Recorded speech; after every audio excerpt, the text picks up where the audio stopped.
असंभव, पर विजय पाई जाती है तो कैसे? बोले जिनका हजारों मुख से यशगान भगवान शेष जी करते रहते हैं पर उनके गुणों का पार नहीं पाए, उन प्रभु का नाम जप, उन प्रभु का नाम कीर्तन तुम्हें माया पर विजय प्राप्त करा देगा।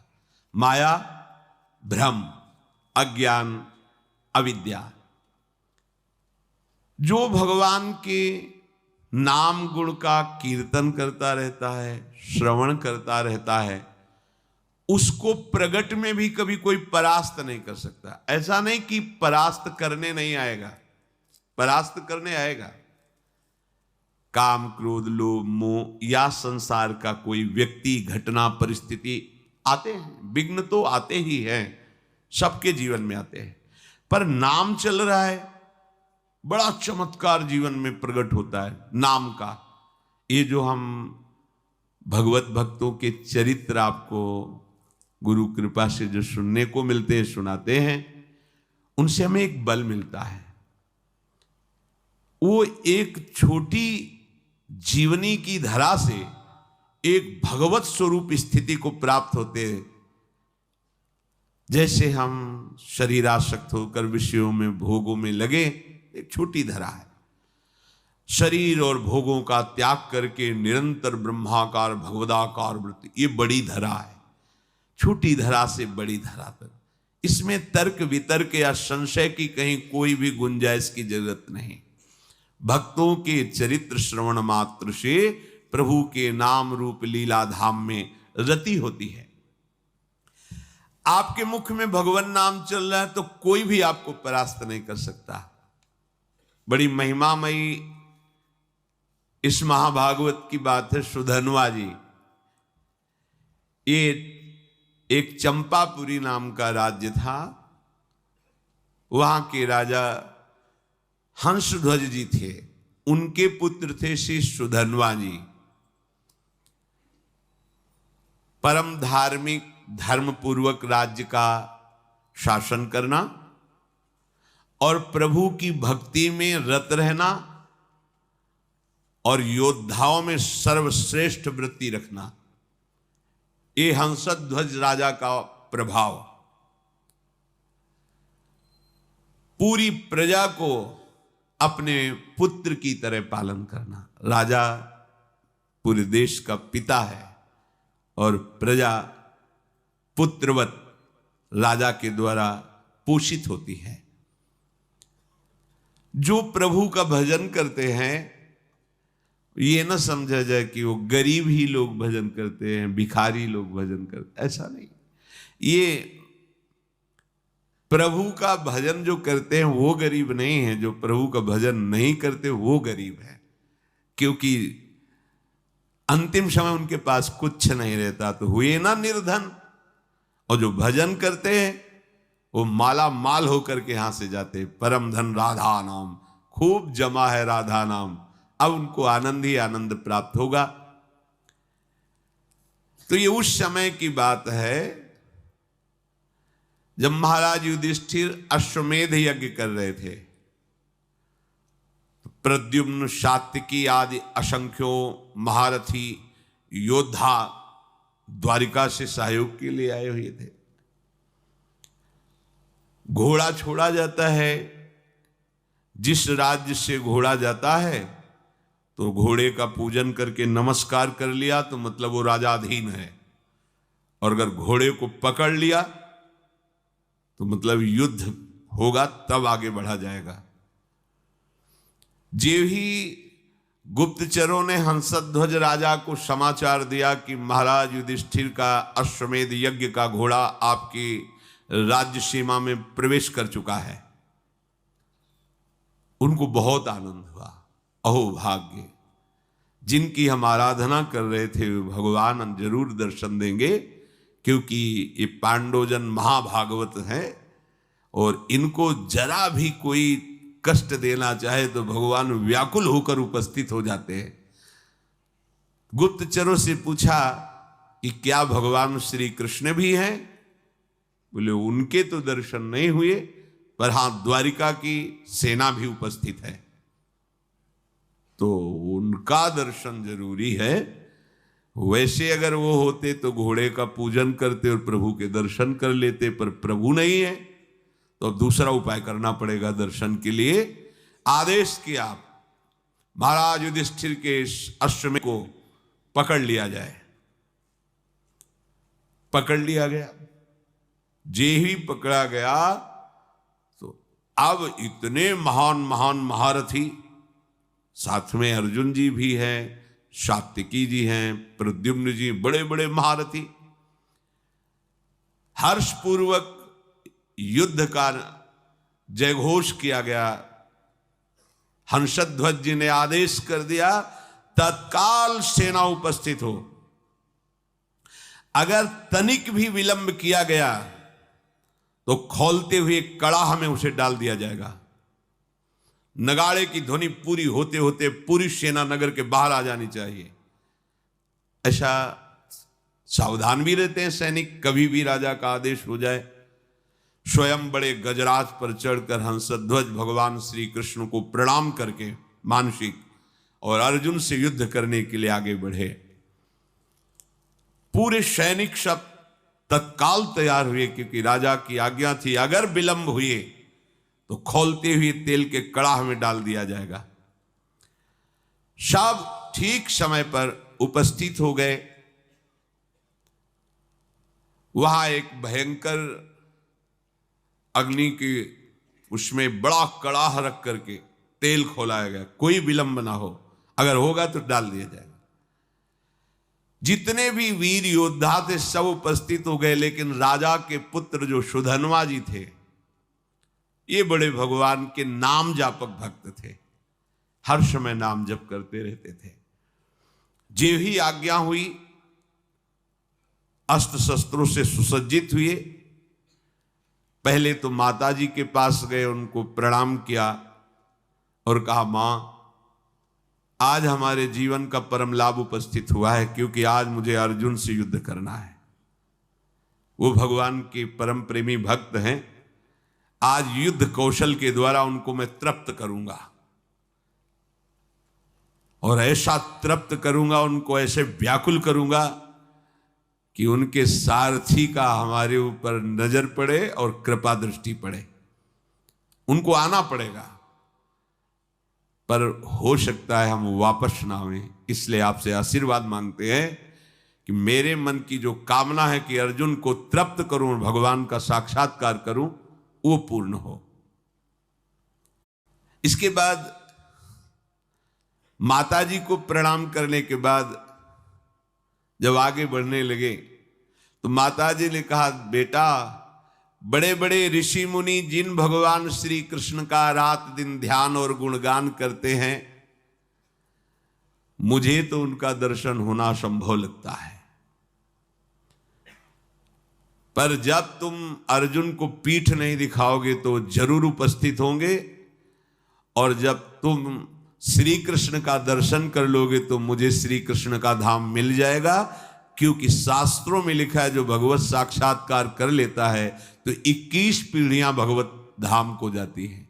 तो मैं तो नहीं देख पाऊंगी, पर भगवान के धाम को जाऊंगी, पर पीठ मत दिखाना। जाओ, हमारा आशीर्वाद है, विजयी हो। विजयी, तुम्हारे मन में जो कामना है उसकी पूर्ति हो। सुधन्वा जी भी निकले तो उनकी बहन जी आई, तिलक लगाया, आरती की, विजय की कामना की। आगे बढ़े तो अभी कुछ ही समय पहले ब्याह हुआ था। प्रभावती नाम की पातिव्रत धर्म से युक्त पत्नी थी। मुस्कुराती हुई सामने आई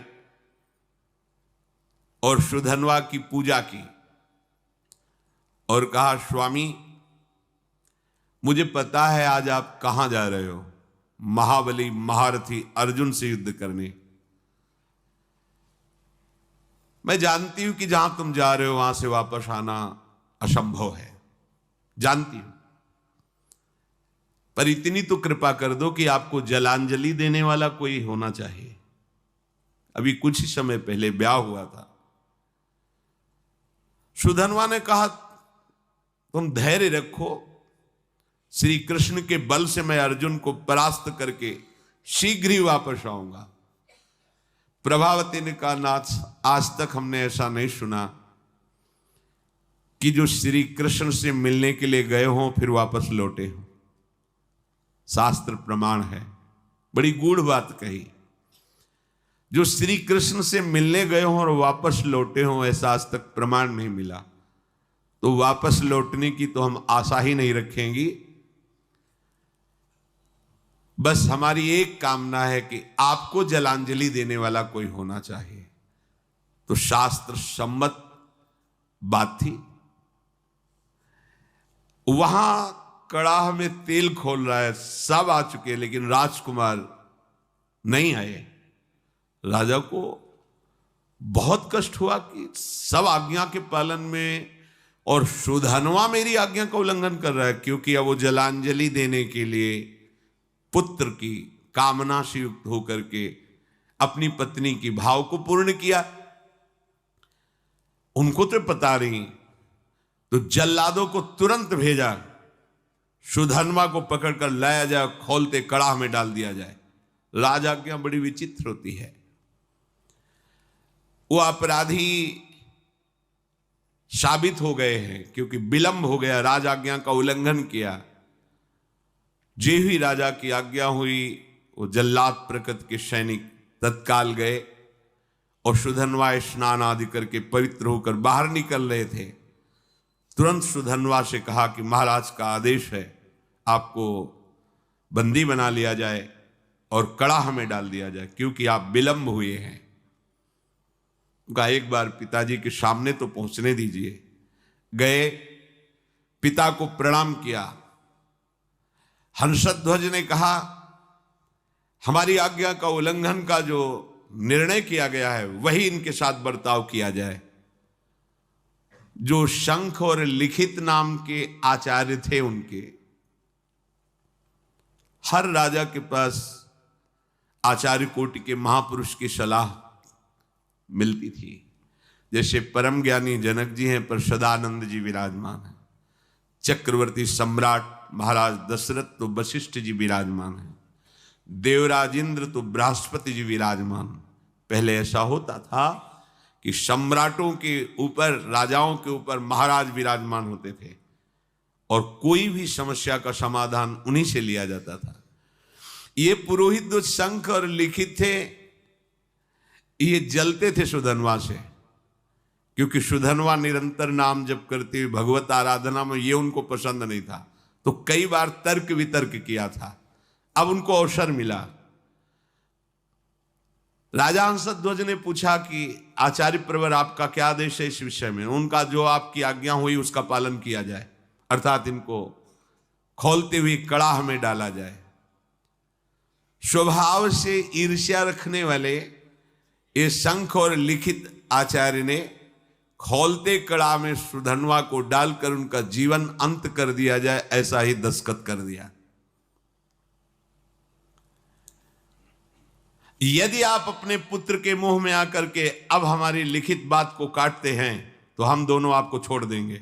अब तो चांस ही नहीं। हंसध्वज ने तत्काल सैनिकों को आदेश किया, उठा करके डाल दो इनको खोलते हुए कड़ाह में। मंत्री समझाने की चेष्टा करे तो पुरोहित खिलाफ है। मंत्री के हृदय में भी बड़ा। सुधनवा जी ने जो ही देखा कि मेरी कामना तो नष्ट हो गई। मेरी कामना थी अर्जुन को युद्ध में इतना व्याकुल करूंगा कि भगवान पधारेंगे और मैं उनका दर्शन पाऊंगा। अब तो कड़ाह में डाल दिया जाएगा। तो चलो, जैसी भगवान की इच्छा। कड़ाह में जे ही डालने को सुधनवा ने कहा, हे गोविंद, हे मुकुंद, हे हरे, मुझे मरने का तो दुख है नहीं, क्योंकि मरने के लिए निकला ही हूं, पर मैं मरने के पहले आपका दर्शन चाहता था, आपकी दृष्टि में दृष्टि मिलाना चाहता था। आप अर्जुन के पक्ष में होकर मुझे कैसे देखते हैं ये देखना चाहता था, सो अधूरा रह गया। यदि अर्जुन के बाणों से बिंधता और आप हमारी तरफ देखते तब मुझे आनंद मिलता।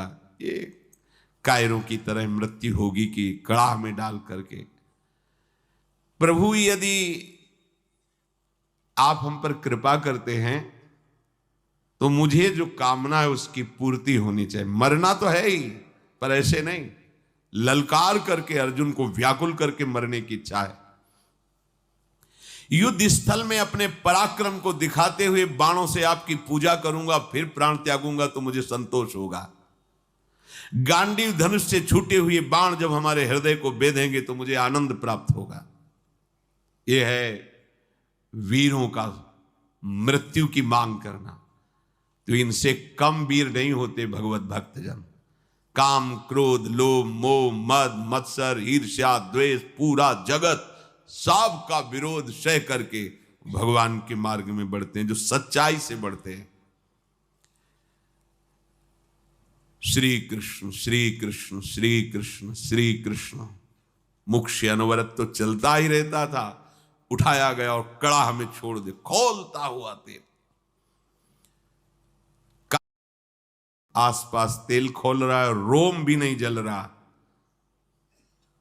क्योंकि अग्नि में जो दाहिका शक्ति है वो श्री कृष्ण के द्वारा दी गई है। और जिसके मुख में श्री कृष्ण है, जो श्री कृष्ण के आश्रित है, तो दाहिका शक्ति उसको कैसे जला सकती है? महावीर हनुमान जी महाराज, पूंछ में आग लगी है और पूंछ का एक रोम नहीं झुलसा, पूरी लंका जल गई। वहीं पूरी लंका के मध्य में विभीषण, जो रावण जैसे राजा के महामंत्री और भाई हैं, उनके महल में कहीं भी कुछ भी झुलसा नहीं, पूरी लंका जल गई। क्यों? दाहिका शक्ति जिनकी आज्ञा से काम करती, उनके भक्त का घर कैसे जल सकता है? उनके महाभागवत के एक रोम भी नहीं झुलसा हनुमान जी का। ऐसे ही सुधनवा जी का एक रोम भी नहीं झुलसा। जैसे जल में प्रफुल्लित कमल खिला रहता है, ऐसे मुख प्रसन्न श्री कृष्ण श्री कृष्ण श्री कृष्ण। अब सबको बड़ा आश्चर्य हुआ, तेल बुद बुद बुद बुद खोल रहा है, ये भी नहीं है कि वो शांत हो, और वो प्रसन्न मुद्रा में श्री कृष्ण श्री कृष्ण। ये नाम का बहुत चमत्कार है, अपने लोग उसे समझ नहीं पा रहे हैं। राजा हंसध्वज ने अपने पुरोहित शंख और लिखित से कहा, ये क्या हो रहा है? ये जल क्यों नहीं रहा है? पुरोहित जी विचार करके सोचते, आग तो जल रही, क्या तेल ये ऐसे ही खोल रहा है, इसमें गर्मी नहीं है? तो एक नारियल फल ऐसे वो कड़ाह में डाला, जे ही डाला और इतना गर्म तेल था, फटाक से फटा, और लिखित और शंख दोनों आचार्य थे, उनकी खोपड़ी में लगा जाके, और उनकी खोपड़ी में फफोले पड़ गए, उसकी बूंदे पड़ने। वो महाराज, ये तो बिल्कुल आग है इस समय तेल। निश्चित है कि सुधनवा श्री कृष्ण नाम के बल पर है, इसलिए ये आग इसे नहीं जला सकती। अब पुरोहित को विरोध करने का कोई भी अवसर नहीं। वहां के लोगों ने सुधनवा जी कोई औषधि का प्रयोग किए हुए हैं क्या, जो तेल का प्रभाव नहीं पड़ रहा? वहां बड़े बड़े आयुर्वेदाचार्य भी थे, कहा नहीं, इस ऐसी स्थिति में कोई औषधि काम नहीं करती। इसका मतलब है कि ये जो कृष्ण कृष्ण बोल रहे हैं, इसी का प्रभाव है। यही तो मित्रजन पूछते थे प्रहलाद जी से कि तुम्हारे ऊपर बड़े बड़े काले सांप छोड़े जा रहे हैं और तुम्हें काटते नहीं, तुम्हें पहाड़ से दबाया जा रहा है, अग्नि से जलाया जा रहा है, जल में डुबोया जा रहा है, बड़े बड़े नुकीले शस्त्रों से काटा जा रहा है, पर तुम्हारी त्वचा ही नहीं कटती, ऐसा क्या है तुम में?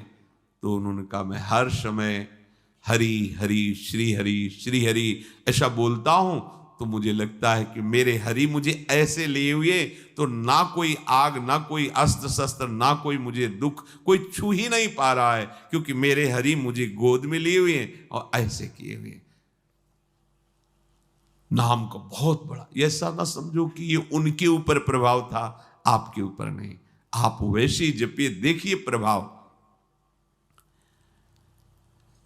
अब पुरोहित जो लिखित और शंख जी थी, उन्होंने कहा धिक्कार है मुझे, मैं अपने शास्त्र ज्ञान के गर्व में होकर भगवान की भक्ति का तिरस्कार करता था। आज मैंने देख लिया सुधनवा की भक्ति का प्रभाव। और वो दोनों ऐसा सोच ही रहे थे कि फिर जो परिजन थे सुधनवा को बाहर नहीं, कुछ नहीं, बस जैसे और तेल से चिकनाट हो गई हो बस। अब वो दोनों शर्मा करके आचार्य खुद कड़ाहे पे कूद गए। ये धिक्कार हमारे जीवन को, ऐसे भक्त का विरोध करते थे। सुधनवा जी ने श्री कृष्ण श्री कृष्ण श्री कृष्ण, तो कूदने में तो थोड़ा जलन सी, पर तुरंत शीतल हो गया। तो आचार्य थे चरणों में पड़ गए सुधनवा के। कौन ऐसा है जो नाम जापक के चरणों में अपना भावना समर्पित कर दे? नाम की बड़ी महिमा है।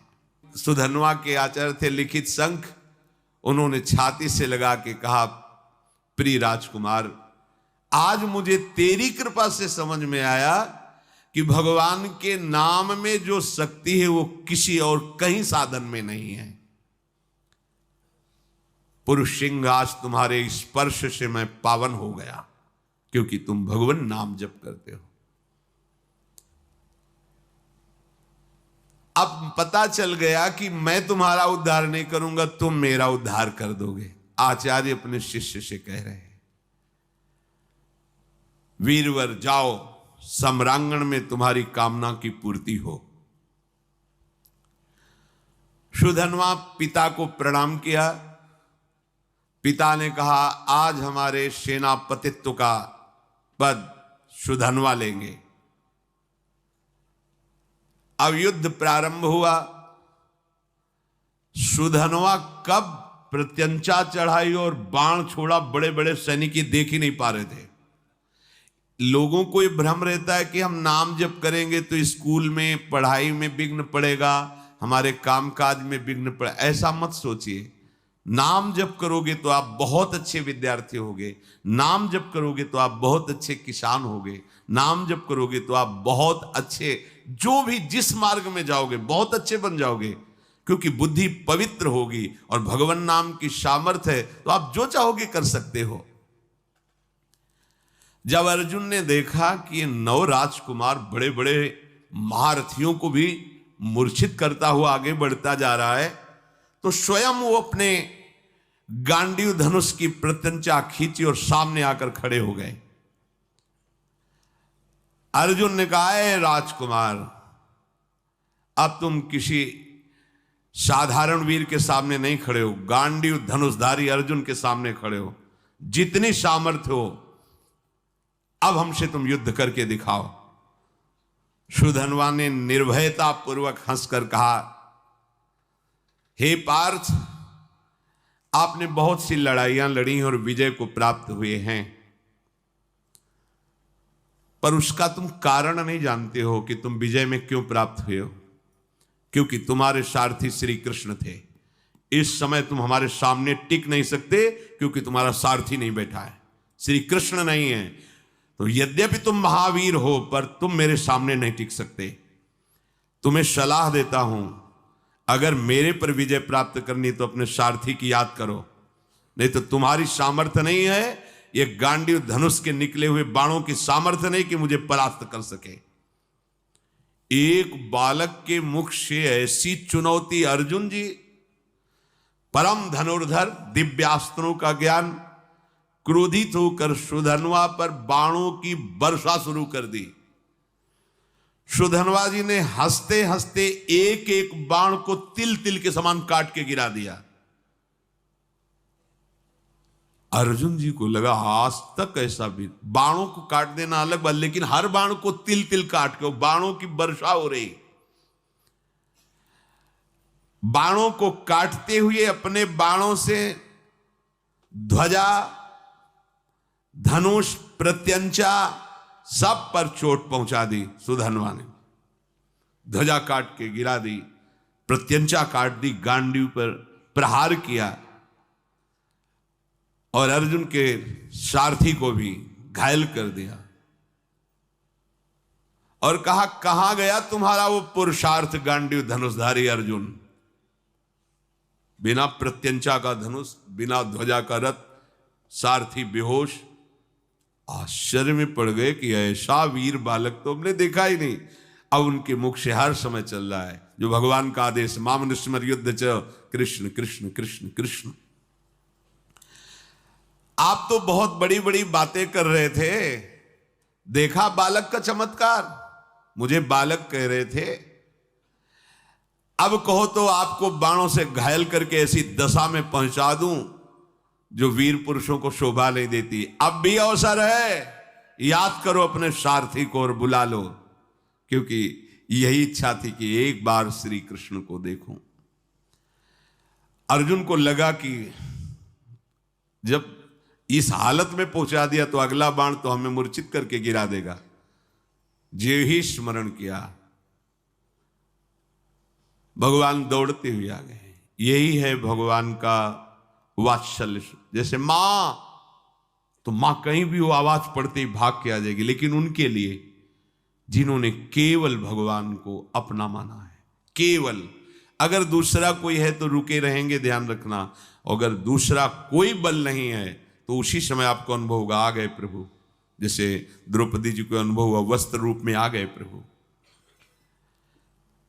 मन ही मन भगवान को पुकारा, ते ही दया में भगवान दौड़ते हुए आए और सारथी जो मूर्छित था उसको हटाकर अर्जुन की घोड़े की जो बागडोर थी पकड़ ली। सुधनवा ने, क्योंकि पूरे जन्म में यही आशा थी, एक बार देखो ओ नील मेघ श्याम की कांति, अभयद भुज दंड मूल पीनन सानुकूल, कनक निकस लसित कुल दामिनी धर की।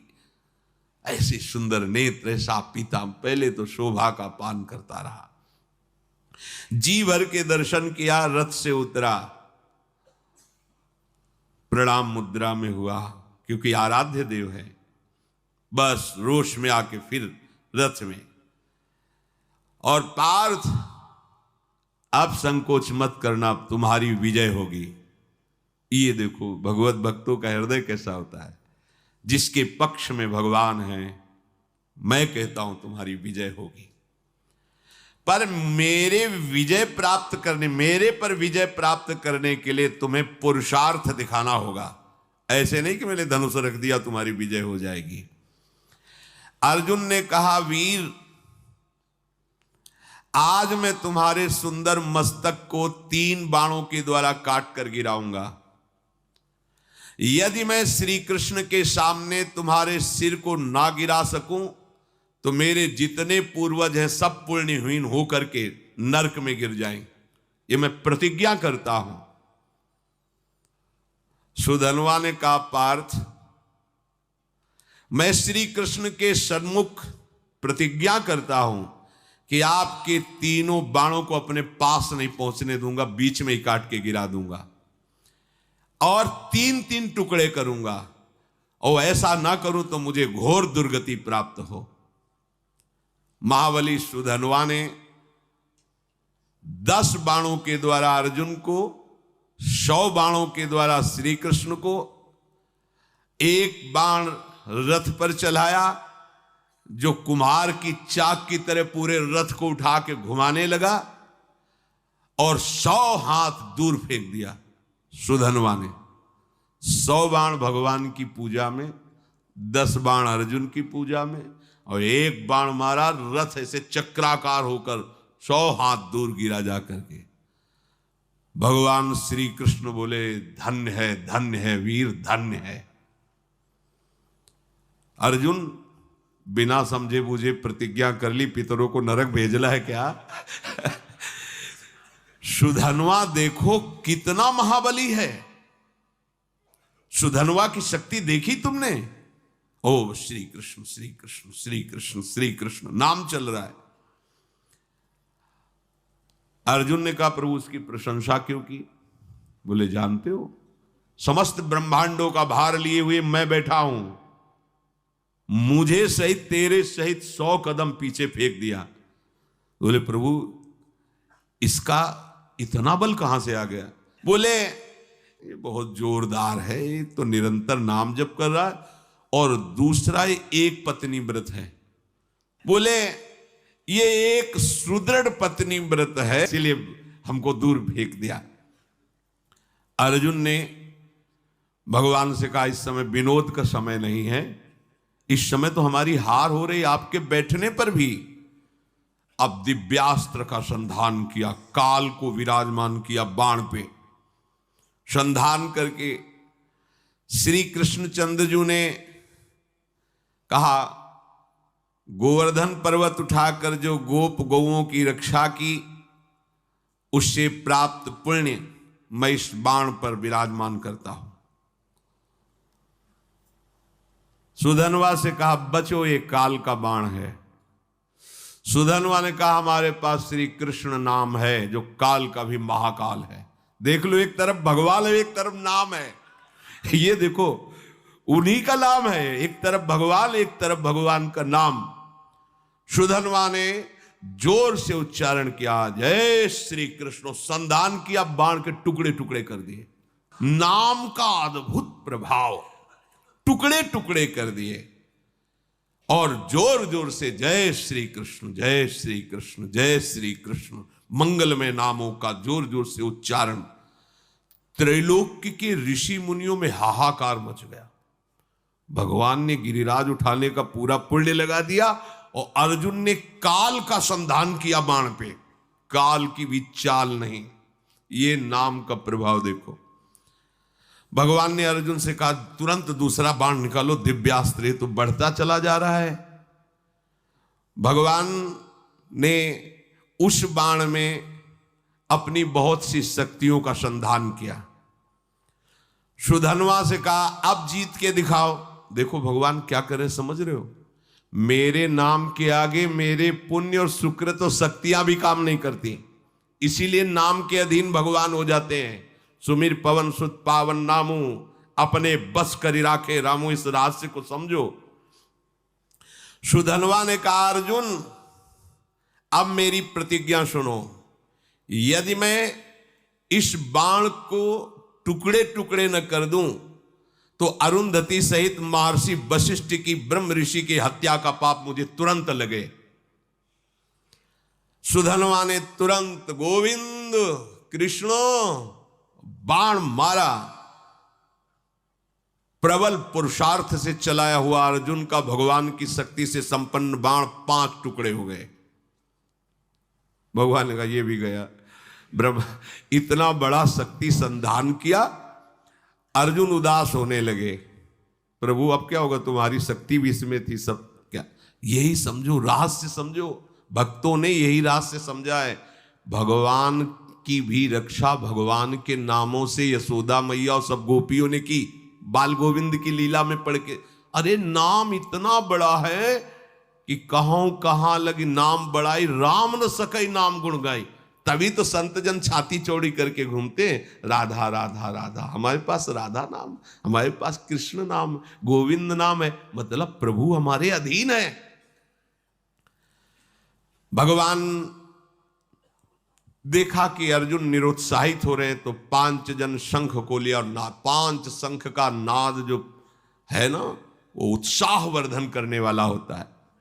5 जन शंख बजाया और अर्जुन से कहा अब बाण संधान करो। महामनस्वी अर्जुन ने तीसरा बाण हाथ में लिया, और भगवान ने कहा कि जब मैं राम अवतार में राम जी बना था तो एक पत्नी व्रत रहा हूं, उसमें तो राम जी बहुत मर्यादा पुरुषोत्तम अवतार भगवान का। ये प्रेमावतार है, वो मर्यादा पुरुषोत्तम, यही प्रभु है। मैं उस सुकृत को इस बाण पर विराजमान करता हूं। फिर ब्रह्मा जी को आदेश किया पिछले भाग पर विराजमान हो, और काल को दोबारा आदेश किया अग्रभाग पर प्रतिष्ठित हो। और प्रभु ने कहा चलाओ बाण। ब्रह्मा जी, काल जी और वो पुण्य सुकृत रामावतार का एक। सुधन्वा प्रभु की तरफ देखा और मुस्कुराया। बड़ा प्रेममय प्रसंग है। अर्जुन से बोला, अब भी संशय है तुम्हें? तुम्हारे विजय के लिए क्या कर रहे हैं देख रहे हो, तुम्हें संशय? भला कोई प्रतिज्ञा करो अब तुम इस बाण के बचाने के लिए। अर्जुन ने कहा, वीरवर, यदि तुम्हारा मुकुट सहित मस्तक में काट के ना गिरा दूं तो भगवान श्री हरि और भगवान शंकर में भेद करने से, निंदा करने से जो पाप लगता है वो मुझे अभी लगे। सुधन्वा ने कहा, मैं इस बाण को अगर काट ना दूं तो काशी में मणिकर्णिका तीर्थ में भगवान शिव जी को पैर मारने से जो पाप लगता है, शिव विग्रह पर पैर, वो मुझे पाप अभी लगे। दोनों भगवत भक्त है और इतनी बड़ी बड़ी प्रतिज्ञा। सुधन्वा ने भगवान श्री कृष्ण की तरफ देखा और कहा, जय श्री कृष्ण, जय श्री कृष्ण। अर्जुन उस बाण को संधान किया।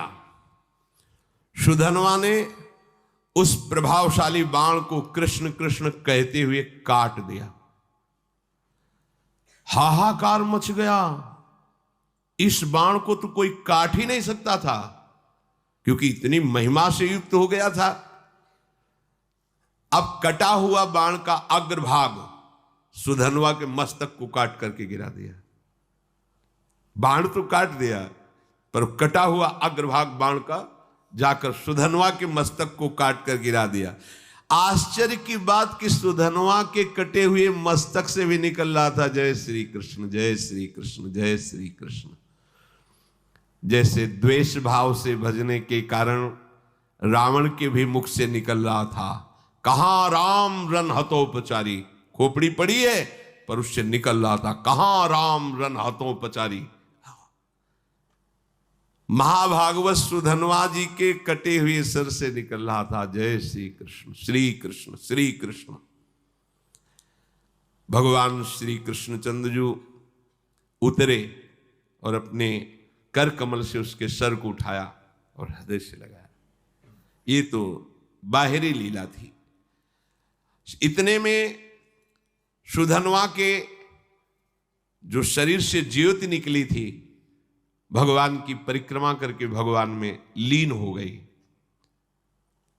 श्री कृष्णचंद्र जी ने सुधन्वा के पिता से कहा, ऐसा भक्त अभूतपूर्व है, शायद ऐसा न हुआ है, न ऐसा आगे होगा। जैसा तुम्हारा पुत्र मेरा भक्त था, वो तो मेरे दिव्य धाम में गया। शोक मत करना, विलाप मत करना, रोना मत, क्योंकि रोने लायक नहीं है। रोने लायक संसारी जन होते हैं जो प्रभु से विमुख जीवन व्यतीत करते हैं। जो प्रभु में जीवन व्यतीत करते हैं वहां तो उत्साह मनाया जाता है, क्योंकि वो धाम गया, नरक तो गया नहीं कि रोए, धाम गया तो खूब नाम कीर्तन किया जाता है। भक्तों को अभय देने वाले प्रभु श्री हरि के नाम की अपार महिमा है। इसलिए भगवान कह रहे, अनन्य हो करके सततम कीर्तयन्तम, निरंतर मेरा, इससे बड़ा कोई लाभ नहीं। क्या चाहिए, जो चाहिए सब प्राप्त हो जाएगा। आप ऐसे भी बने, भाव से कुभाव से, श्रद्धा ना हो तो भी जो नाम आपको प्रिय लगे, सब हमारे प्रभु के नाम है, उनके नाम का खूब जप करो, कीर्तन करो, सुखी हो जाओगे, आनंदित हो जाओगे। भगवान उनकी ही रक्षा नहीं करते, हम सबकी रक्षा करेंगे। पर जब हम अहंकार से युक्त होकर, तो फिर भगवान अहंकारी की रक्षा नहीं करते। जो भगवान का आश्रय लेकर नाम जप करता है, भगवान उसकी निश्चित